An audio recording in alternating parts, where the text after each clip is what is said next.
नमस्कार विद्यार्थी मित्रांनो, मी अपेक्षा पाटील तुम्हा सगळ्यांचं सूर्यकिरण अकॅडमी #कॉम्पिटिटिव्ह एक्झाम ह्या एज्युकेशनल यूट्यूब चॅनलवर मनापासून स्वागत करते. आजच्या लेक्चरमध्ये आपण 24 सप्टेंबर ते 30 सप्टेंबर ह्या आठवडाभरासाठीच्या ज्या पण काही महत्त्वाच्या चालू घडामोडी आहेत, महत्त्वाच्या in the sense exam point of view महत्त्वाच्या, त्या सगळ्या आपण आजच्या लेक्चरमध्ये कव्हर करण्याचा प्रयत्न करत आहोत. मी सिलेक्टिव्हच अशा न्यूज घेतल्या आहेत की ज्या आपल्याला एक्झाममध्ये विचारले जाण्याची जास्तीत जास्त शक्यता आहे.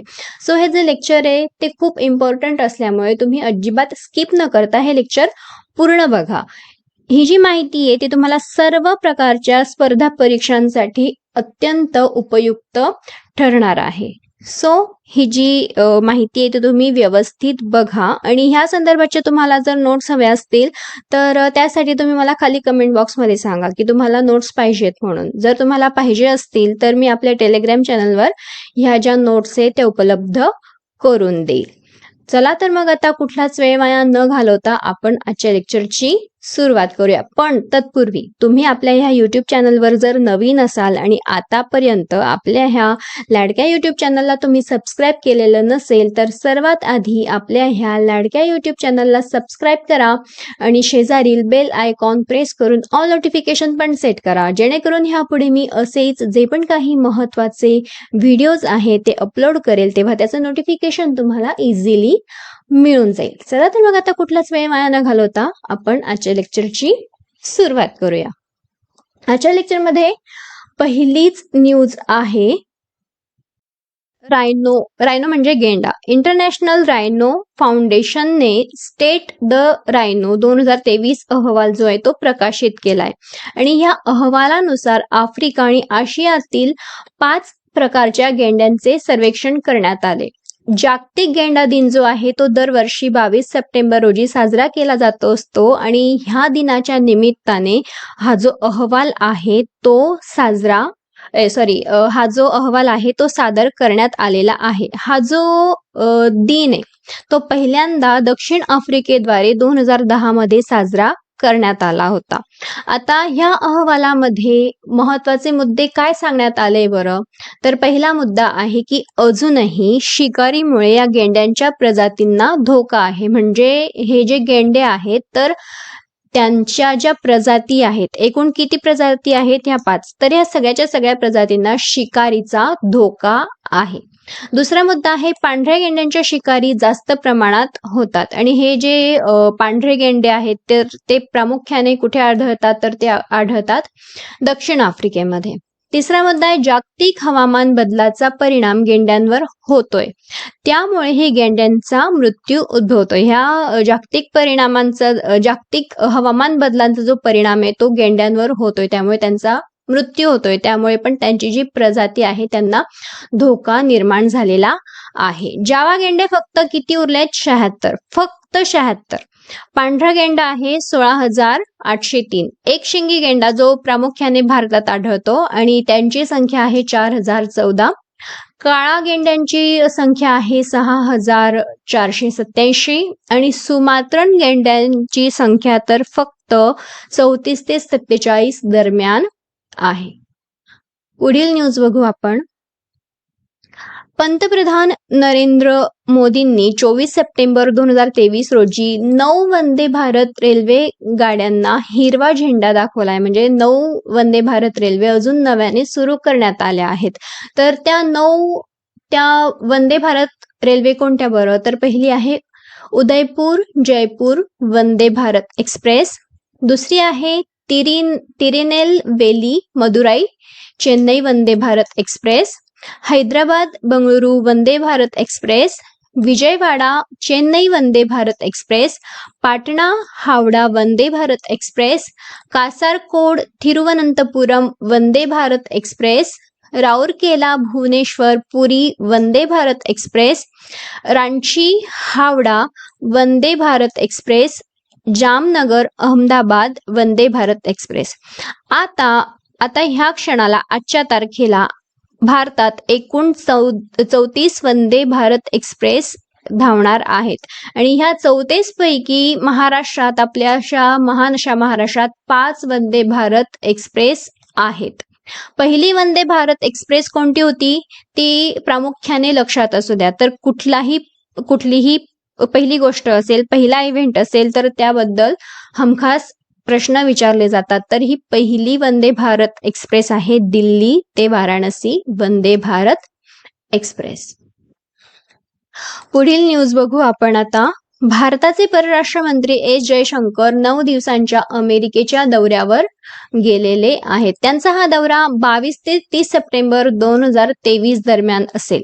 संयुक्त राष्ट्र आमसभेच्या 78व्या बैठकीत ते भारताचे प्रतिनिधी म्हणून उपस्थित राहणार आहेत. म्हणजे तो जो इव्हेंट आहे, ती बैठक आहे, ती ऑलरेडी आता झालेली आहे आणि तिथे ते आपल्या भारताचे प्रतिनिधित्व करत होते. कोण? एस जयशंकर. आणि एस जयशंकर कोण आहे? ते आपल्या भारताचे परराष्ट्र मंत्री आहेत.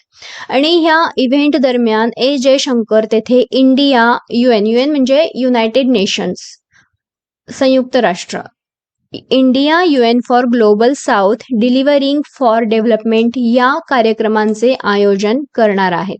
तसेच या दौऱ्यावर असताना परराष्ट्र मंत्री जे आहेत आपले एस जयशंकर, ते विविध बहुपक्षीय आणि द्विपक्षीय बैठकींमध्ये पण सहभागी होणार आहेत. पुढील न्यूज बघू आता आपण. आयुष्मान भारत योजना किंवा प्रधानमंत्री जन आरोग्य योजना PMJAY ला 23 सप्टेंबर 2023 रोजी 5 वर्ष पूर्ण झाले आहेत. किती वर्ष पूर्ण झालेत? तर ते झाले आहेत 5 वर्ष.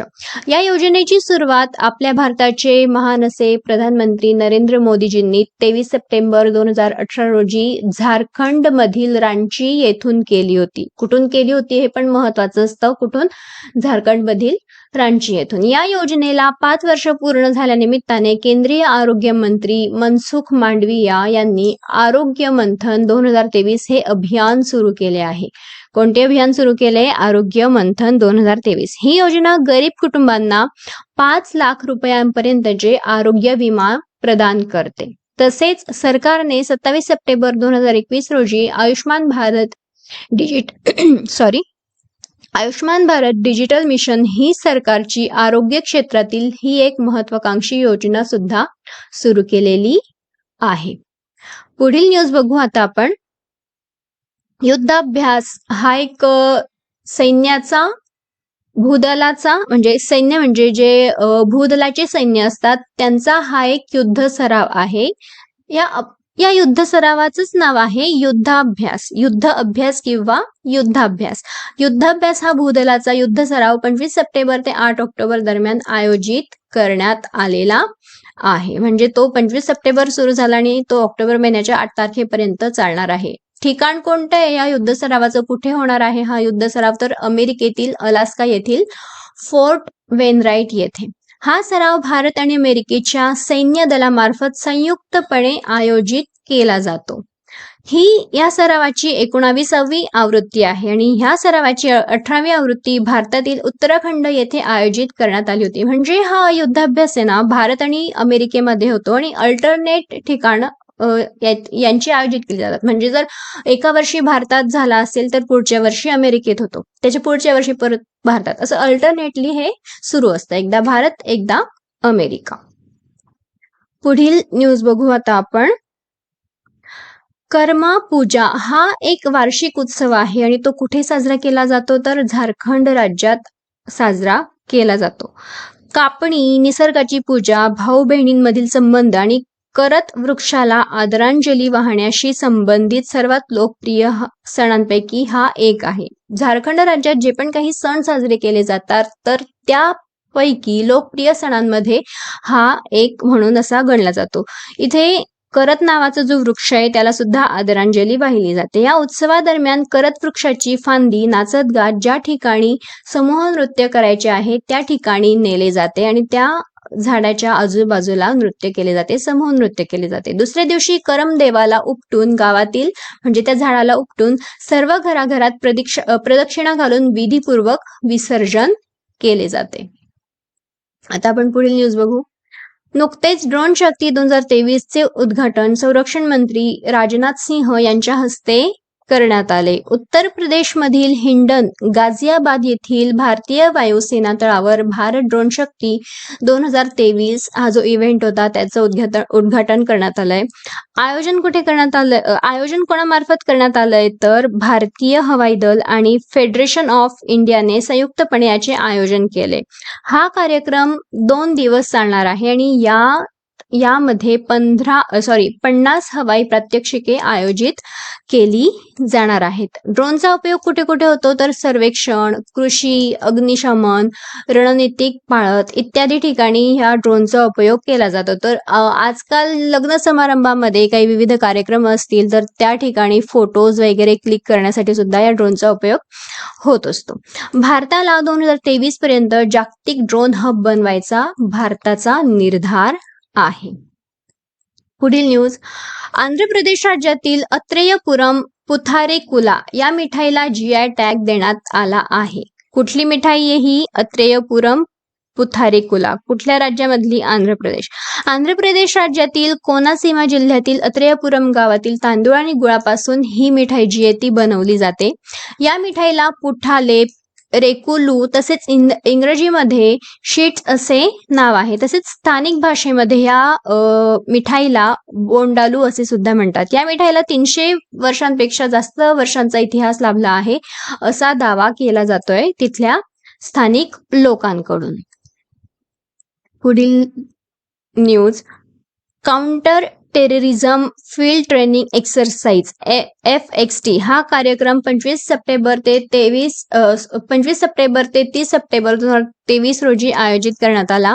ह्या कार्यक्रमाचे आयोजन रशियामध्ये करण्यात आले. हा जो कार्यक्रम आहे ते कुठल्या देशामध्ये करण्यात आला हे पण महत्वाचं ठरतं, कारण की याच्यामध्ये आपल्या भारत देशाचा समावेश आहे. यामध्ये भारतीय लष्कराची राजपुताना रायफल्सची बटालियन सहभागी झाली. कुठली बटालियन सहभागी झाली ते पण लक्षात असू द्या, लक्षात ठेवण्याचा प्रयत्न करा. या कार्यक्रमाचे आयोजन रशिया आणि म्यानमार या 2 देशांनी संयुक्तपणे केले आहे. कार्यक्रमाचा उद्देश आहे दहशतवादाला आळा घालण्यासाठी दहशतवाद विरोधी सराव करणे. ह्या सरावामध्ये भारतासह 12 देश सहभागी झालेले आहेत. पुढील न्यूज, 66व्या महाराष्ट्र केसरी कुस्ती स्पर्धेचे स्थळ निश्चित करण्यात आले आहे. 66व्या महाराष्ट्र केसरी जी स्पर्धा आहे कुस्तीची तिचं स्थळ निश्चित करण्यात आले, अजून ती झालेली नाहीये. ही स्पर्धा पुणे जिल्ह्यातील वाघोली लोणीकंद जवळ फुलगाव येथे आयोजित होणार आहे. ही स्पर्धा 1 ते 7 नोव्हेंबर 2023 रोजी नेताजी सुभाषचंद्र बोस शाळेच्या मैदानावर होणार आहेत. आणि ही जी स्पर्धा आहे या स्पर्धेला आपल्या देशाचे गृहमंत्री जे आहेत अमित शहा ते सुद्धा उपस्थित राहणार आहे. ही स्पर्धा महाराष्ट्र राज्य कुस्तीगीर संघातर्फे घेण्यात येत असते दरवर्षी. या स्पर्धेत 47 संघातील 900हून अधिक मल्ल सहभागी होणार आहेत. 2023 मध्ये ही जी 66वी स्पर्धा आयोजित केली जाणार आहे याच्यामध्ये 47 संघामधील 900हून अधिक मल्ल सहभागी होणार आहेत. या स्पर्धेची सुरुवात 1961 मध्ये झाली. पहिले महाराष्ट्र केसरी दिनकर पाटील धायरीकर होते. आपण पुढील न्यूज बघू. सप्टेंबर 2023 मध्ये सहज बिजली हर घर योजनेला स्थापन होऊन 6 वर्ष पूर्ण झाले आहेत. ही योजना सौभाग्य योजना म्हणून पण ओळखली जाते. ही योजना प्रधानमंत्री नरेंद्र मोदीजींनी सप्टेंबर 2017 मध्ये लॉन्च केली होती. ही योजना ग्रामीण आणि शहरी क्षेत्रांमध्ये सर्व घरांचे विद्युतीकरण करण्यासाठी सुरू करण्यात आली होती. या योजनेअंतर्गत सामाजिक, आर्थिक आणि जाती जनगणना 2011च्या आकडेवारीचा वापर करून लाभार्थी शोधले जातात. 31 मार्च 2021 पर्यंत या योजनेद्वारे 2.82 कोटी घरांचे विद्युतीकरणात आलेले होते. पुढील न्यूज, नुकतेच भरतनाट्यम नृत्यांगना सरोजा वैद्यनाथ यांचे वयाच्या 86व्या वर्षी निधन झाले. त्यांना लिम्फोमा नावाचा रोग झाला होता आणि त्यातच त्यांचा मृत्यू झालेला आहे. त्यांनी 1974 मध्ये नवी दिल्ली येथे गणेश नाट्यालयाची स्थापना केली होती. त्यांनी कुठल्या नाट्यालयाची स्थापना केली होती ते लक्षात असू द्या आणि कुठे केली होती ते पण लक्षात असू द्या. दिल्ली येथे केली होती आणि गणेश नाट्यालयाची स्थापना केली होती. त्यांनी विद्यार्थ्यांना नृत्यशैली तसेच हिंदी, तमिळ आणि कर्नाटक संगीत सुद्धा शिकवले होते. त्यांना 2002 मध्ये पद्मश्री देण्यात आला होता आणि 2013 मध्ये पद्मविभूषण पुरस्कार देण्यात आला होता. पुढील न्यूज. इंडोनेशियाच्या पूर्व जावा प्रांतात नुकताच माउंट सेमेरू ज्वालामुखीचा उद्रेक झाला आहे. आपल्याला याच्या आधारे असा प्रश्न विचारला जाऊ शकतो की सेमेरू नावाचा ज्वालामुखी जो आहे तो कुठल्या देशात आहे, तर तो तुम्ही लक्षात असू द्या, तो इंडोनेशियामध्ये आणि इंडोनेशियामध्ये पण पूर्व जावा प्रांतात आहे. हा ज्वालामुखी इंडोनेशियामधील एक सक्रिय ज्वालामुखी आहे. माउंट सेमेरू हा जावा बेटावरील सर्वात उंच पर्वत आहे. हिंदू धर्माच्या मेरू पर्वत किंवा सुमेरू पर्वत यावरून या पर्वताचे नाव ठेवण्यात आलेले आहे. इंडोनेशिया हा पॅसिफिक रिंग ऑफ फायर मध्ये स्थित आहे. रिंग ऑफ फायरवर स्थित आहे. पॅसिफिक महासागरामध्ये जी रिंग ऑफ फायर आहे त्याच्यामध्ये हा स्थित आहे हा देश. त्याच्यामुळे ते वारंवार ज्वालामुखी, भूकंप असे प्रकार जे आहेत ते घडत असतात. जेथे महाद्वीपीय प्लेटच्या संगमामुळे उच्च ज्वालामुखी व भूकंपाची निर्मिती होत असते. पुढील न्यूज. चीनमध्ये सुरू असलेल्या आशियाई क्रीडा स्पर्धेत भारतीय महिला संघाने सुवर्ण पदक पटकावलं आहे. अंतिम सामना भारत व श्रीलंकेदरम्यान रंगला होता. क्रिकेट लिहायचं राहून गेलंय, क्रिकेट टाईप करायचं राहून गेलंय. भारतीय महिला क्रिकेट संघ आहे बरं का. क्रिकेट संघाबद्दल, क्रिकेट खेळाबद्दलची ही न्यूज आहे. अंतिम सामना कोणामध्ये रंगला होता? कोणादरम्यान? भारत आणि श्रीलंका. भारताने श्रीलंकेवर 19 धावांनी विजय मिळवलेला आहे. भारताने नाणेफेक जिंकून प्रथम फलंदाजी करण्याचा निर्णय घेतला होता. बॅटिंग केली होती पहिल्यांदा. ही क्रिकेट स्पर्धा T20 फॉर्मॅटमध्ये खेळण्यात आली होती आणि भारताने एकूण 116 धावा केल्या होत्या व श्रीलंकेला 97 धावा करता आल्या. त्यामुळे या स्पर्धेमध्ये आपण जिंकलो, पहिल्या स्थानी आलो आणि आपण सुवर्ण पदक जिंकलेलं आहे. पुढील न्यूज. तामिळनाडू मधील तटमंदिर मामल्लपुरम या ऐतिहासिक मंदिराला देशातील पहिले हरित ऊर्जा पुरातत्वीय स्थळ म्हणून घोषित करण्यात आले आहे. असे हे पहिले स्थळ घोषित करण्यात आले आहे. त्याच्यामुळे तुम्ही लक्षात असू द्या की देशातील पहिले हरित ऊर्जा पुरातत्वीय स्थळ कोणते आहे तर ते तुम्हाला माहिती असायला पाहिजे. ते तामिळनाडू राज्यामधील तटमंदिर मामल्लापुरम हे आहे. हे एक ऐतिहासिक मंदिर आहे. हे भगवान शिव आणि भगवान विष्णू देवतांचे मंदिर आहे. असे मानले जाते की हे मंदिर नरसिंहवर्मन दुसरे यांच्या कारकिर्दीत बांधले गेले होते. या राजाला राजसिंह जो पल्लव घराण्यातील होता, पल्लव शासक होता, या राजाला राजसिंह म्हणूनही ओळखले जाते. हे दक्षिण भारतातील सर्वात जुन्या दगडी मंदिरांपैकी एक आहे. या मंदिराचा 1984 मध्ये युनेस्कोच्या जागतिक वारसा स्थळाच्या यादीत समावेश करण्यात आला होता. पुढील न्यूज. मध्य प्रदेशमध्ये राज्य सरकारने वीरांगना दुर्गावती व्याघ्र प्रकल्प स्थापन करण्याची घोषणा केली आहे. हा देशातील 54वा व राज्यातील मध्य प्रदेश राज्यातील 7वा व्याघ्र प्रकल्प असेल. कुठला? वीरांगना दुर्गावती व्याघ्र प्रकल्प. हा व्याघ्र प्रकल्प मध्य प्रदेशातील सागर, दमोह आणि नरसिंगपूर जिल्ह्यांमध्ये पसरलेला आहे. या 3 जिल्ह्यांमध्ये पसरलेला आहे. आणि तुम्ही हे पण लक्षात असू द्या की आपल्या भारतामध्ये सगळ्यात जास्त व्याघ्र प्रकल्प हे मध्य प्रदेश राज्यातच आहेत आणि याचं क्षेत्रफळ किती असेल तर 2339 चौरस किलोमीटर. या व्याघ्र प्रकल्पात नौरादेही वन्यजीव अभयारण्य आणि दुर्गावती वन्यजीव अभयारण्य यांचा समावेश असेल. तसेच पन्ना व्याघ्र प्रकल्प ते दुर्गावती व्याघ्र प्रकल्प यांना जोडणारा ग्रीन कॉरिडॉर व नवीन अभयारण्यात वाघांच्या नैसर्गिक हालचालीसाठी विकसित केला जाणार आहे. पुढील न्यूज. 5व्या जागतिक हॉकी परिषदेचे आयोजन कर्नाटक मधील बेंगळुरू येथे करण्यात आले. याचे आयोजन international coffee organisation, coffee board of India, वाणिज्य आणि उद्योग मंत्रालय, भारत सरकार आणि कर्नाटक राज्य सरकार यांच्या संयुक्त सहकाराने बेंगळुरू येथे आयोजित करण्यात आला आहे. इंटरनॅशनल कॉफी ऑर्गनायझेशनची स्थापना जी आहे ती 1963 मध्ये करण्यात आली होती. याचे एकूण 49 सदस्य देश आहेत. या 49 सदस्य देशांपैकी 42 देश जे आहेत ते कॉफी निर्यात करणारे आहेत, तर 7 देश जे आहेत ते कॉफी आयात करणारे देश आहेत. भारतातील कॉफी उत्पादक राज्ये कोणती? उत्पादक राज्ये तर ती आहेत कर्नाटक. आणि कर्नाटकमध्ये भारतातील एकूण कॉफी उत्पादनापैकी तब्बल 70% कॉफीचे उत्पादन केले जाते फक्त कर्नाटकमध्ये. तसंच इतर राज्य आहे केरळ, तामिळनाडू, आंध्र प्रदेश आणि ओडिशा. पुढील न्यूज. इंडियन ऑइल कॉर्पोरेशन या कंपनीने भारतातील पहिली ग्रीन हायड्रोजनवर चालणारी बस लॉन्च केली आहे. कोणी केली आहे? इंडियन ऑइल कॉर्पोरेशन या कंपनीने. वेस्ट म्हणून ही बस फक्त पाणी सोडणार आहे, त्याच्यामुळे याच्यामुळे प्रदूषण अजिबात होणार नाही. रिन्युएबल सोर्स पासून वीज वापरून पाण्याचे विभाजन करून 75 किलो हायड्रोजन तयार केले जाणार आहे आणि या हायड्रोजनचा वापर राष्ट्रीय राजधानी क्षेत्रात धावणाऱ्या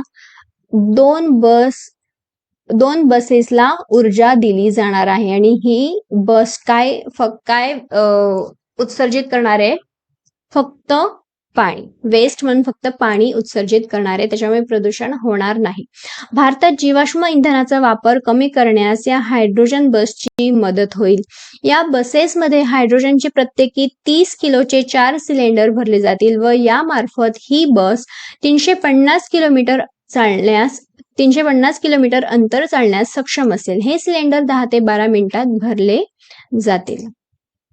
पुढील न्यूज.